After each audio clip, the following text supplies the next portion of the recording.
Dan. Hey, Katie, it's great to see you. Yeah, it's so great to see you too. How are you today? Doing really well, and I'm looking forward to continuing the conversation. I looked at the list of questions that we didn't get to during the webinar last week, and so I'm really happy we have the opportunity to try to address at least a few more of them today. Yeah, definitely. As always, this month our audience was extremely curious. So I am also really looking forward to getting to these questions today. And the first question being, will either Biden or Trump end up not running in the fall? Well, it's a really smart question to raise. Both Biden and Trump have now, of course, officially secured their party's nominations. And so, barring any type of unforeseen circumstance, of course, we'll see them run against each other in the fall. But whichever of the two of them is elected president would be the oldest president in American history. And there's no question that both of them could conceivably face health challenges over the next several months that might prevent them from continuing. On another note, of course, President Trump faces a series of legal challenges between now and November. And while none of them, even if he were convicted, none of them would prohibit him from running or serving on a constitutional basis, a conviction could certainly cause enough dramatic upheaval on the political landscape to cause Trump to reconsider. And then, most likely, in my opinion, of three relatively admittedly unlikely scenarios, but the most likely of the three is that the various legal challenges that Hunter Biden, the president's son, has faced could in fact cause Joe Biden to decide that putting his son through this ongoing ordeal might not be worth it. Once again, the most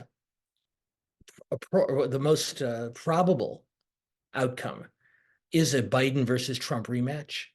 But any one of those three outcomes could lead to a change in one or both of the tickets. And the biggest question at that point would be one of timing. If either of them were to step down after their respective party's convention, then it's a relatively straightforward process. Their running mate would simply become the party's nominee.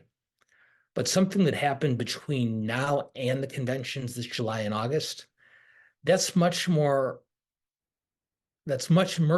murkier situation. I think both parties would be scrambling in all sorts of ways, not simply to figure out who a replacement nominee would be, but what the process would be for selecting that replacement in a way that didn't cause too much dissension within their own party ranks. All in all, it is most likely we see Biden and Trump again, but the question is very right to raise these possible scenarios because they certainly are, all three of them, very plausible. Great, thank you for that. And next up, who is Trump likely to select as his running mate and why?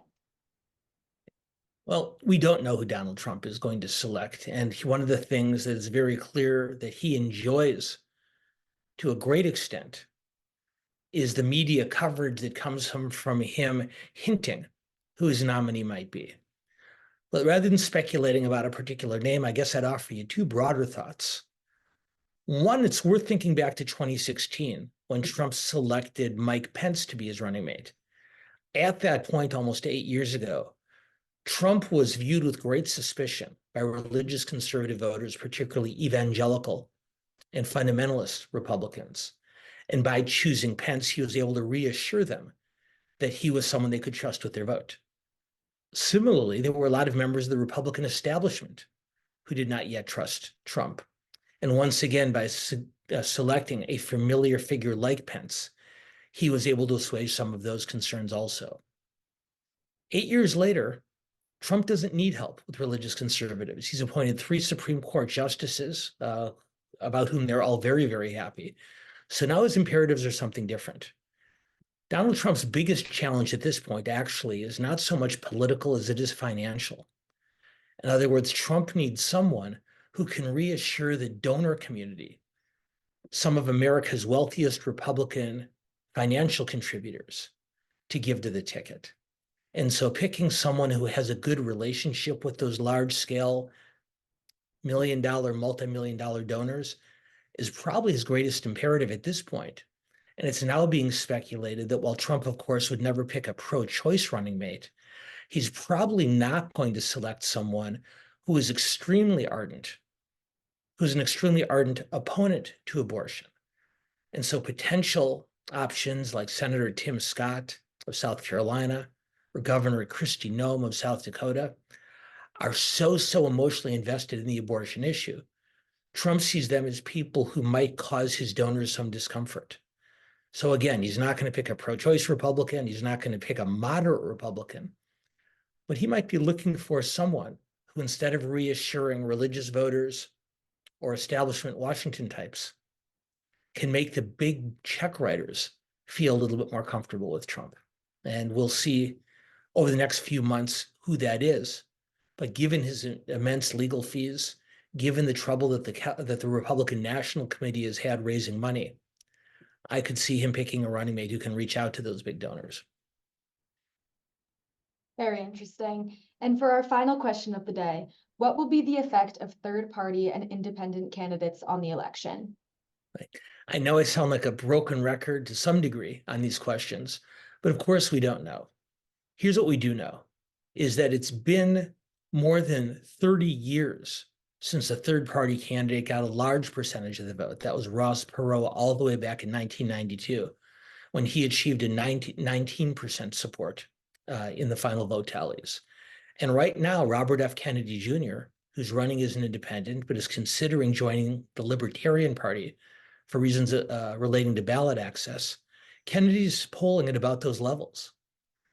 But for our viewers, for our group members who've watched the 2000 and the 2016 elections, they know that it doesn't take that many votes for a third or fourth party candidate to affect the election. We know that Ralph Nader in 2000 received many more votes in Florida than Al Gore lost that state by to George Bush.